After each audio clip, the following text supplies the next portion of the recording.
You might think I'm a loser, but I love talking about investing. I'm passionate about it. This is because I know what it feels like to struggle financially, how rubbish it is to live month to month.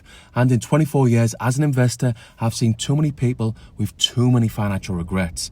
People I care about. The intention with this channel is to help people with my experience to invest into assets, build wealth, and potentially retire early. Let me give you a personal story to drive home the importance of investing.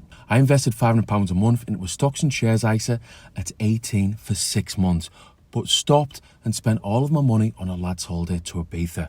Huge mistake. This was down to a lack of financial education. Let's say I was taught about things like compound interest at school. I know for a fact I would have invested from 18 to now, so that's a full 24 years. If I got average returns of 10%, that would mean I would be sat on £594,000. And looking at that huge amount, £450,000 is made up of interest earned. This is the power of consistent investing in index funds, the power of compound interest. If you want to learn how to invest in the stock market with low-cost index funds, have a look at my latest playlist. And if you want one-to-one support to get you started, you can join my investing group on School. The link can be found below.